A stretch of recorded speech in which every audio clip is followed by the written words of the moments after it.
Thank you very much, Malaika, for making the time for this interview. It's a pleasure indeed. So, we wanted to understand a little bit more about your book. You're a 23-year-old South African. You're published. Your book is doing very well, as far as we can tell. What brought you to a point of writing reflections of being a born free in this very volatile country called South Africa? You know, a lot of people actually find this very strange when I tell them, and I get this question asked quite a lot. And I always say that this book, the first 3 chapters of this book, was actually written in Zimbabwe. Sometime last year, I unfortunately was not able to go back to school due to some financial constraints. I was supposed to have been doing my second year of study at Rhodes University. And it was then that I decided to go and do some, voluntary work and to work around the region, work with the Thabo Mbeki Foundation had just established the African Youth Coalition, and I had just been appointed as the Secretary General of that organization. And one of the things that I did when I started making enough money and all of that, I decided to go on a road trip around the SADC region. And I was hosted by various comrades in various countries and all of that. And I remember the first country that I left for was Swaziland. And when I got there, I was hosted by a group of young people. They were my age at that time. I was 21 years old. And we went to Manzini. And I remember the following day saying to them, go, let's, I'm here now. Let's go and do this tour around Swaziland. Show me this place. And God said to me, unfortunately, we can't show you around. And I said to him, why can you not show me around? And I was livid. I said, why can you not show me around? Because that's the whole point why I'm here. I wanted to see Swaziland and, capture the scenery and all of that. And God said to me, we can't show you around because we are hiding. We're actually underground right now, as you can see us. And I said to him, why are you hiding, And he says, we are hiding from the regime. A lot of our comrades have been arrested over the past few weeks, over the past few years. And, we've been actively campaigning, actively involved and engaged in struggle. And as a result, the Tim Kunda regime wants, to lock us all up, like Maxwell and like all the other comrades who have been locked up. And so we spent the next 3 or 4 days, going around, meeting with the leadership of Pudemo, meeting with the leadership of Sayoko in some, very secluded corners and spaces and all of that. And I sat there listening to these young people talking to me, telling me about their lived experiences, their lived realities in Swaziland today, which was then in 2030, telling me about, all the struggles that they have to go through as young people. And about 4 days later or so, I left Swaziland and I went to Mozambique. And interestingly, in Mozambique, I was hosted by the Munyaretsa family, which is they live in Mozambique, have been living there for a while, but they are actually from Rwanda. And they had come there during just post the genocide, the Rwanda genocide of 1994. And one of the person that is my friend that I got hosted because of through is Patrick Munyaretsa.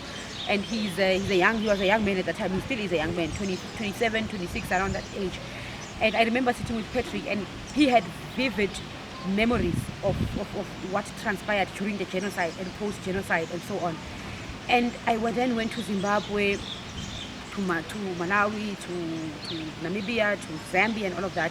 And ultimately went back to Zimbabwe because that's where I could get a quickest bus from Roadport back to Johannesburg. And while I was sitting there, I found myself thinking a lot about some of these experiences that young people are going through in the region. And basically began to think also about how common, in spite of the different spaces that we are in, how common our struggles continue to be in what is supposed to be a post-independence Africa. And that got me thinking a lot about also our post-apartheid realities as young South African youth. And it begs the question to me of, are we really as born free as we want to believe we could be? Does the idea of a born free black South African in particular, but black African child in general, does this concept really exist? Do the material conditions of Africa today make allowance for any child to be born free? And I started writing. It actually started as a journal. I was just writing my thoughts and my reflections. And ultimately, I got back to South Africa, and I started writing this and asking myself, and of course I had to juxtapose that with my lived realities as a person, as a South African. And ultimately it resulted in that book, which then had to be reworked to bring in other angles, because I had been thinking about just the experiences, but I had not factored in the bigger political questions, the bigger structural questions, and I wanted to juxtapose that into the question, the hypothesis of, are we born free? And so bringing in my own personal experiences, bringing in my political reflections, I then thought that perhaps this book needs to be written, and that's how it was born. Now, born free is also a term that's quite common in Zimbabwe. I mean, post-independence, early 80s, a lot of people born of that time are referred to as born frees. But then the question now is, born free of what? Are we born free of oppression? Are we born free of inequality? What are we born free of? I mean, what is this term? And I mean, South Africa at a different stage of independence or self-rule.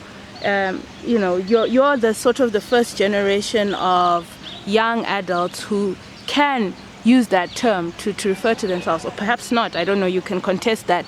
But what are we saying we're born free of? Interestingly, the irony with my book, it's almost like such a play with words, a play of words. The whole book, the entire narrative and the thesis that's provided by the book is a debunking of the myth of the existence of such a thing as a born free. I don't believe that there is such a thing as a born free in South Africa, in Zimbabwe, as a matter of fact, in the entire African continent, and most of the developing and most of the developing world, even the developed world, and particularly for the black child, right? The founder of the Zimbabwean African People's Union, Dr.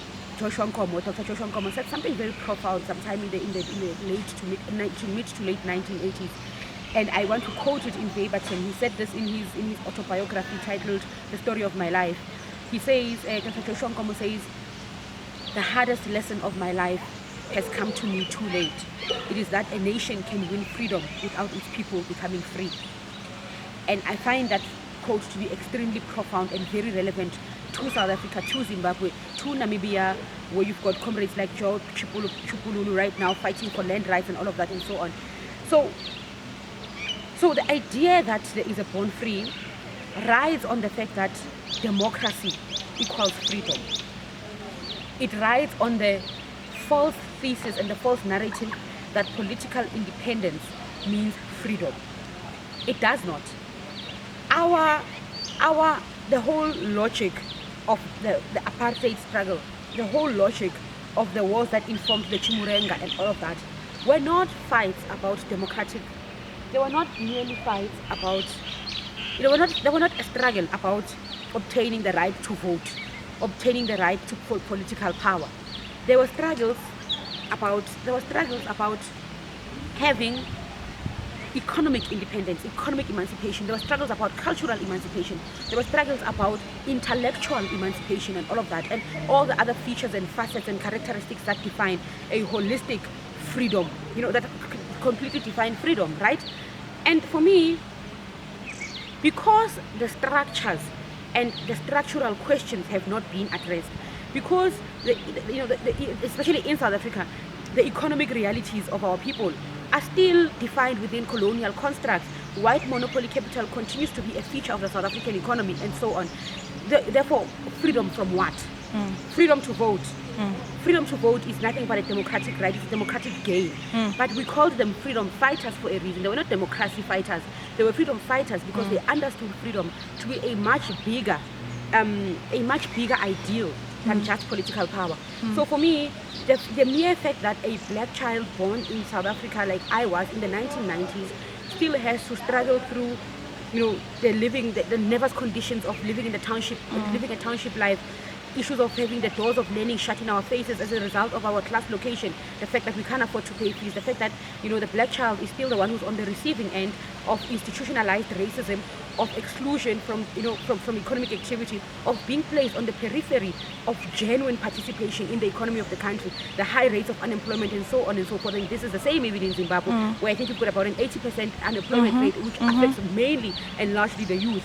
Is a clear indication to me, at least, that the idea of born free it's a very liberal term born out of a very simplistic understanding of what freedom is and what it ought to entail. So would you say then that democracy is a candy coating sort of terminology that has been appropriated to sort of be equated to freedom? It's become a sort of corrupted idea of where the self should see themselves in the state? Democracy is, you know, an American, a Latino rapper says this very, very, very, very well, and he puts it most aptly when he says democracy is just a word when the people are starving. Immortal Technique says those lines in Revolutionary Volume 2. He says democracy is just a word when people are starving. Fungai, what are we speaking about when we speak about democracy?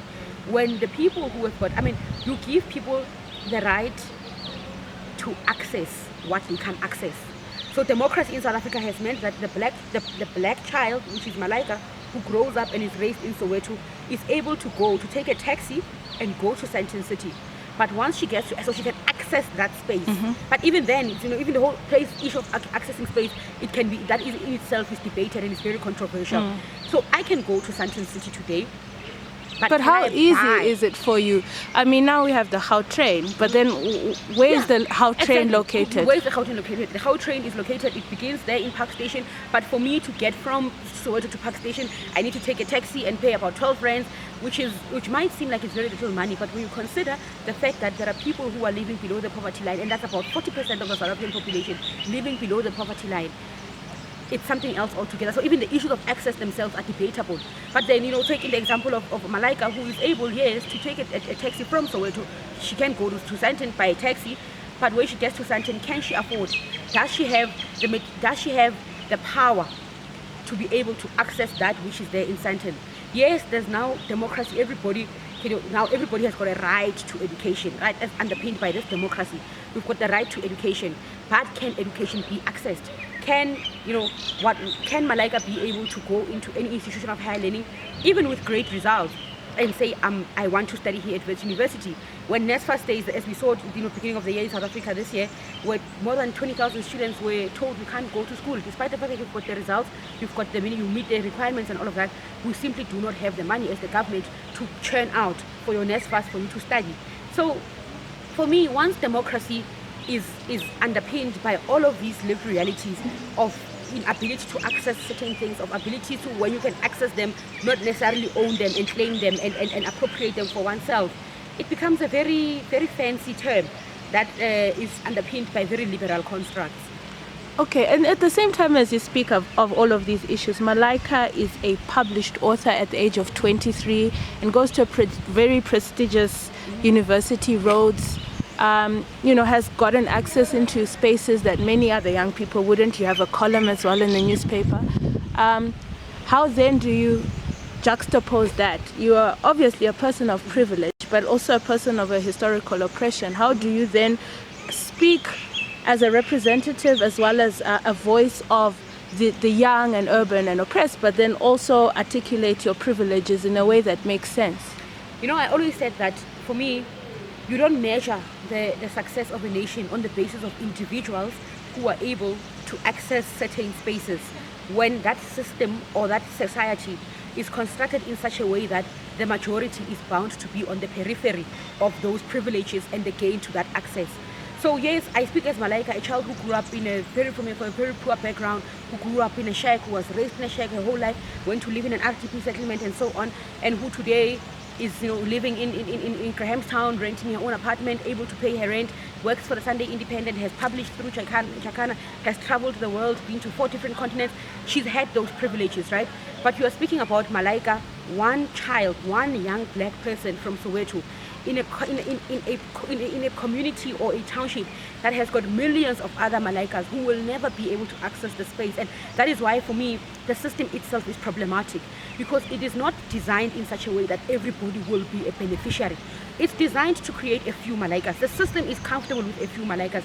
The system does not want to annihilate, the system does not want to be annihilated. It does not want itself to collapse. And so it creates Malaikas who present an image that, it's possible, it can be done. If you work harder, if you dream more, you will succeed. But those are false narratives. And when I say we, I'm speaking about myself as Malaika, am a beneficiary and a victim of that system in the same way. A victim because of and the fact that even though today I'm able to have all of these things, I can travel the world, I can be in spaces and all of that, but the fact of the matter is that because of my historical predisposition, it still means that even with the money that I make, it can't just be about Malaika. Malaika can make enough money to buy herself a car and drive today, but Malaika still takes taxis because Malaika has got a family, a line of people that she still needs to look after. She's got a mother who's not working, she's got a little brother who's at school whose father is absent, she's got a sister or an aunt rather who's at university who was also rejected by NSFAS in the beginning of the year, so who Malaika now has to pay fees for, and Malaika has to pay fees for herself, and so on and so forth.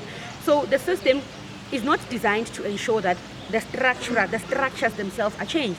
It just wants to create a few black diamonds, the shining blacks, who present a false mirage that seeks to suggest that everybody can get there. But the system itself is not designed for everybody to benefit. And so it's a very difficult space to navigate for those of us who have been able to basically escape the claws of the brutality of that system. And I mean, of course, the brutality still manifests itself in different ways, in the fact that, though Malaika is able to access Rhodes University, she still has to work 10 times harder than a white child who's there on a trust fund. Malaika still has to work for the Sunday Independent, has to do work for the United Nations, has to do work for the African Union for her to be able to make enough money to stay at Rhodes University. So she's privileged to be at Rhodes University, but the effort that it takes for her to be in that institution as compared to the white child who's always had privilege or who's a beneficiary of historical privilege is a different dynamic altogether. And I've always said that it becomes the responsibility, therefore, of the Malaikas, of those who have been able to access these spaces, of those who have had better privileges than other people, to ensure that once we get these things, we do not become comfortable. As Malaika, I can't be comfortable with the fact that I'm at Rhodes now and my life is fine now and I use nice phones and I have all of these. I can't be comfortable with that privilege, because that privilege cannot be reserved for Malaika alone. We don't measure freedom, we don't measure genuine change and transformation by the individuals whose lives get transformed. It must be about the entire black nation. The entire nation of our people must be beneficiaries of that, or else it's superficial. But what does that look like in real terms? I understand you speak a lot about structures and structuralism. How does this then look in the real material existence? Because co-optation is a very real thing. You can say what you're saying and still be benefiting in ways that are quite comfortable to you as an individual. So there are also people who have sort of become professional activists. They are they say all the right things, push all the right buttons, but then behind the scenes, they're getting a lot of access to resources and things that keep them comfortable. So what does this look like in a space and a system that is almost comfortable with a certain level of critique, because critique is necessary, but co-opts that critique as well and makes it therefore redundant? What then does it look like? What does this change look like? For me, I've always said that there are those of us who believe ourselves to be very progressive, who want to fashion a higher civilization, who do fashion a higher civilization for our country, for our continent, for the entire world. And we do it, and we are individuals, and then maybe there are many of us, maybe there are a few of us, I don't know. And I know for a fact, what I do know for a fact is that Malaika as an individual cannot change the world. Malaika as an individual cannot change South Africa as an individual, at least not entirely, right? And so the responsibility we have is to change the spaces that we occupy. For one thing, I'm a writer. That's my talent, that's what I do. It's because of I'm a writer that I'm able to be at the space that I'm in, right? And to enjoy the privileges that I enjoy today. The ability to work, the ability to make money out of working and therefore live a better life. And so for me, my responsibility has always been that because I've got this gift as a writer, right? And this, I become personal about it and I become broad about it. Because I'm gifted as a writer and my writing has opened doors for me that would not otherwise have been opened. It becomes my responsibility, therefore, to ensure that my writing in itself goes back to the people. So when I write about issues that are about and for, and that is about us, the people, right? But even what I make out of that writing must now translate into the visions and the ideals that I write about. So one of the things that I've done, like for example, in a personal level, 50% of the proceeds of my book have been contracted completely to the South Africans for Peace in Africa initiative. It's called SAPA. It's an organization. It's a non-profit organization that is run by very progressive young people, founded by the former president of the South African Students Congress, David Maimela, and another activist, Thembiso Khanyile, and all of that. So, but can I just come in? You could equally argue. You could say, okay, you're giving 50%, but then someone could argue, like I've got my mother, my aunt, my brother. So even the 100% of my proceeds is not enough. So that's sort of how you sort of get co-opted into systems because you didn't have before. You didn't have what you have now. But when you have it, you can still say it's not enough. And then, you know, as you get more, you just needs grow, and then you say it's not enough, and it's not enough. So I mean, for you to come to that point to say, okay, I'm getting proceeds, but then 50% are going there and 50%. It's not a very common way of thinking. I think, you know, I always say, Tendai, that poverty does things to people. The poverty can do two extremes to people. Poverty can create monsters out of people, or poverty can make people who become so afraid of monsters that they don't become the monsters. And I say, you know, I've suffered so much in my life, right, that I do not believe, because I've lived for so long without materials, I've become fine not having, you know, I've become fine. I've become content with not having too much. So I know that as Malaika, I need, for example, you know, I'm going to Zimbabwe tomorrow, right? I'm leaving for Zimbabwe. And I'm comfortable taking a bus to Zimbabwe, you know, even if I could take a flight to Zimbabwe. But when you start thinking about the money that you know, it becomes, for me, it becomes a luxury. The fact that I would spend 5,000 rands on a flight to Zimbabwe and all of that, when I could easily spend less money and rather take the money and put it aside and take my sister to school again next year. She's doing her last year, and give money like I do every year. And, you know, it's a public thing where I give money for students to go and apply at universities and register and all of that. I just feel that poverty has done different things to different people. And for me, one thing that I say, you know, poverty has not been able to do to me. It has never made me want more.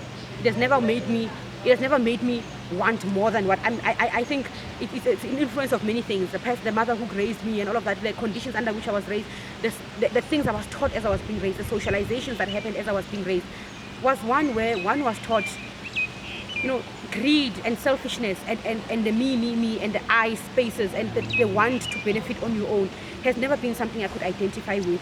And it's always something that always comes out even in my writing, that I really want us to get back to that Africa way. And I mean, Africans are inherently a very communal people, the way we've always been as our, you know, pre-modern societies and all of that. We've always been a very communalistic people. We've always been people who share, people who do things together. And that thing must be brought back, you know, it must be brought back. And it's one of the things I learned, even in the difficulties of Soweto, where things were so hard. And in my book, I speak about that. But one of the things that Soweto, I took away from that township is that communal spirit, where a kid, you know, we say, you know, a kid belongs to all of us. A child is raised by the community and all of that. That is one thing that I took away from my childhood, which has always been a feature of my character, even into growing up. So going back to the community and creating this sense of solidarity, but I mean, at the same time, you speak about the larger community. Another contested title in the title of your book, The Rainbow Nation. Yes. Very briefly, because we're running out of time, could you tell us a little bit about your ideas about the Rainbow Nation? Is it a real thing that you're seeing, and is it something that can be realized? If not, the Rainbow Nation. Look, I believe another Africa is possible, and we must believe that. We must believe that, because if we don't believe that another Africa is possible, it defeats the entire purpose and the entire logic behind why we do the work that we do, behind why we fight so hard and why we are so passionate. Another Africa is possible. It must be possible. The creation of a Rainbow Nation is an ideal for which we must strive. But as is, there is no such thing as a Rainbow Nation. There can't be a Rainbow Nation, because a Rainbow Nation has to exist on the basis of equality. There is no equality in South Africa. You can't have a rainbow nation of whites and blacks and Indians and all of that when people, all of those races, continue to enjoy different privileges. When poverty, unemployment, disenfranchisement continues to have a black face, we can't speak about a rainbow nation, because there is no equality in that space, because there can never be cohesion. You know, if you look at a rainbow, different colors there, but for some reason they all look beautiful together because there is some level of cohesion. There's a very clear, smooth-cut cohesion. But you can't have cohesion where there is inequality. And you can't have inequality destroyed where structures continue to perpetuate and to recreate inequality. And so, as things are, for as long as you are going to have the existence of a white monopolized cap economy and a black disenfranchised people, you can't have a rainbow nation. But it can be created. It's not going to happen in my lifetime. I'm not that idealistic, at least. It's not going to happen in my lifetime. It's going to take a long time, because the monster we are fighting is not just a change of people's mindset. It's a structural issue. In fact, it's the structure itself that gives birth to the mindsets of people. And so it's going to take a lot of time. It's going to take a lot of effort. It's going to take a lot of will, more than anything else, and determination from people who genuinely and truly fashion a higher civilization for South Africa and for the entire African continent, for us to arrive at a point where equality is at a state where we can truly say we have a rainbow nation. As is, I don't believe it's there. Thank you very much, Malaika, for your time, and all the best with all you're doing. Thank you very much, Asante.